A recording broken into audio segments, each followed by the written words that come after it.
ಕೊಟ್ಟು ಇಲ್ಲಿನ ಎಲ್ಲ ಮುಖಂಡಗಳಿಗೆ ಆಭಾರಿಯಾಗಿದ್ದೇನೆ. ಹಾಗೂ ವಿಶೇಷವಾಗಿ ಸಂಸದರಾದಂಥ ಶ್ರೀ ಬಿ ರಾಘವೇಂದ್ರ ಅವರನ್ನು ಹಿಡಿದು ಪ್ರತಿಯೊಬ್ಬರೂ ಸಹ ನನಗೆ ಸಹಕಾರವನ್ನು ನೀಡಿದ್ದಾರೆ. ಬಂಧುಗಳೇ, ಇವತ್ತು ಮಾಜಿ ಪ್ರಧಾನಿ ದೇವೇಗೌಡರು ದೂರವಾಣಿ ಮೂಲಕ ಮಾತನಾಡಿದ್ರು. ಯಡಿಯೂರಪ್ಪನವರೇ, ನಾನು ಸಹ ಶಿವಮೊಗ್ಗ ಬೇರೆ ಎಲ್ಲ ಕಡೆ ಬರ್ತೇನೆ, ಬಿಜೆಪಿ JDS ಸೇರಿ 28ಕ್ಕೆ 28 ಲೋಕಸಭಾ ಕ್ಷೇತ್ರವನ್ನು ಗೆದ್ದು ಪ್ರಧಾನಿಯವರಿಗೆ ಅರ್ಪಿಸೋಣ. ಈ ಮಾತನ್ನ ಪ್ರಧಾನಿ ನರೇಂದ್ರ ಮೋದಿಯವರು ಹೇಳಿದ್ದಾರೆ. ಇಂಥ ಒಂದು ವಿಶೇಷವಾದ ಸಂದರ್ಭದಲ್ಲಿ ಪ್ರಧಾನಿ ನರೇಂದ್ರ ಮೋದಿಜಿಯವರ ಮಾತನ್ನು ಕೇಳಕ್ಕೆ ತಾವೆಲ್ಲ ಕಾತುರತೆಯಿಂದ ಕುಂತಿದ್ದೀರ. ನಮ್ಮ ಗೌರವಾನ್ವಿತ ಪ್ರಧಾನಮಂತ್ರಿಗಳು ಇಂದು ನಮ್ಮಲ್ಲಿಗೆ ಬಂದಿದ್ದಾರೆ. ಕರ್ನಾಟಕದ ಅಭಿವೃದ್ಧಿ ನಿಟ್ಟಿನಲ್ಲಿ ಮೋದಿಜಿಯವರು ಕೈಗೊಂಡ ಎಲ್ಲ ನಿರ್ಧಾರಗಳಿಗಾಗಿ ನಾವು ಪ್ರಧಾನಿಯವರಿಗೆ ಕೃತಜ್ಞತೆಯನ್ನು ನಾಡಿನ ಜನರ ಪರವಾಗಿ ಸಲ್ಲಿಸ್ತೇನೆ.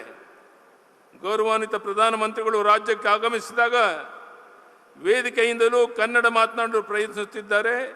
ಇದು ನಮ್ಮ ಭಾಷೆಯ ಮೇಲೆ ಅವರಿರುವ ಪ್ರೀತಿ ವಿಶ್ವಾಸಕ್ಕೆ ಕಾರಣ ಅನ್ನೋ ಮಾತನ್ನು ಹೇಳಕ್ಕೆ ಇಚ್ಛೆಪಡ್ತೇನೆ.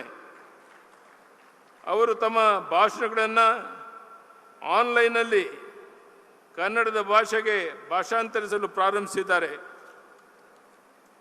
ಇದರಿಂದ ಇವರು ನಮ್ಮೊಂದಿಗೆ ಹಿಂದಿ ಹರಿಯದ ನಮ್ಮ ರಾಜ್ಯದ ಎಲ್ಲ ಜನರೊಂದಿಗೆ ನೇರವಾಗಿ ಸಂಪರ್ಕ ಸಾಧಿಸಬಹುದು.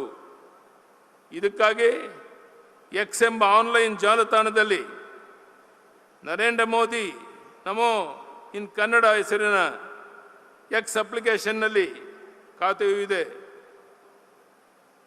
A1 ಆರ್ಟಿಫಿಷಿಯಲ್ ಇಂಟೆಲಿಜೆನ್ಸ್ ಸಹಾಯವನ್ನು ಪಡೆಯಲಾಗ್ತಾ ಇದೆ.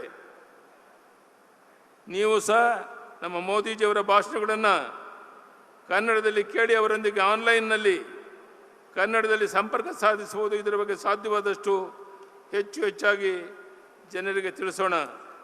ಬಂಧುಗಳೇ, ಇವತ್ತು ಮೋದಿಜಿಯವರ ಮಾತನ್ನು ಕೇಳಕ್ಕೆ ತಾವು ಉತ್ಸುಕರಾಗಿದ್ದೀರಾ. ನಾನು ನಿಮ್ಮೆಲ್ಲರ ಪರವಾಗಿ ಮೋದಿಜಿಯವರಿಗೆ ಭರವಸೆಯನ್ನು ಕೊಡ್ತೇನೆ. ಕರ್ನಾಟಕ ರಾಜ್ಯದಿಂದ 28ಕ್ಕೆ 28 ಲೋಕಸಭಾ ಕ್ಷೇತ್ರವನ್ನು ಗೆದ್ದು ಅವರೆಲ್ಲ ಸಂಸತ್ ಸದಸ್ಯರನ್ನ ಡೆಲ್ಲಿಗೆ ಕರ್ಕೊಂಡು ಬರ್ತೇನೆ.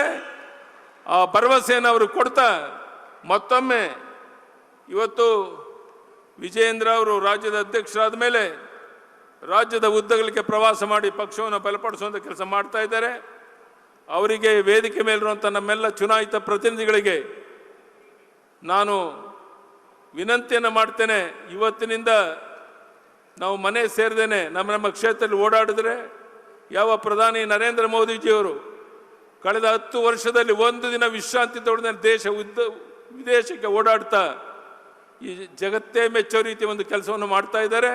ಕೊನೆ ಪಕ್ಷ ಲೋಕಸಭಾ ಚುನಾವಣೆ ಆಗೋರಿಗೆ ನಾವ್ಯಾರು ಕಾರ್ಯಕರ್ತರು ಮನೆ ಸೇರಿದೇನೆ ಯಾರೇ ಅಭ್ಯರ್ಥಿ ಇರಲಿ ಅವರ ಗೆಲುವಿಗಾಗಿ ನಾವು ನೀವೆಲ್ಲ ಪ್ರಾಮಾಣಿಕ ಪ್ರಯತ್ನ ಮಾಡಬೇಕು ಅಂತ ಈ ಸಂದರ್ಭದಲ್ಲಿ ಕೈ ಜೋಡಿಸಿ ನಿಮ್ಮಲ್ಲಿ ಪ್ರಾರ್ಥನೆ ಮಾಡಿ ಮತ್ತೊಮ್ಮೆ ಲಕ್ಷಾಂತರ ಸಂಖ್ಯೆಯಲ್ಲಿ ಬಂದಿರುವಂಥ ನಮ್ಮೆಲ್ಲ ಕಾರ್ಯಕರ್ತ ಬಂಧು ಭಗಿನಿಯರಿಗೆ, ಮಾಧ್ಯಮದ ಸ್ನೇಹಿತರಿಗೆ, ವೇದಿಕೆ ಮೇಲಿರುವಂಥ ಮುಖಂಡರಿಗೆ, ಪ್ರಧಾನಿಯವರಿಗೆ ಮತ್ತೊಮ್ಮೆ ವಂದನೆಯನ್ನು ಸಲ್ಲಿಸಿ ನನ್ನ ಮಾತನ್ನು ಮುಗಿಸ್ತೇನೆ.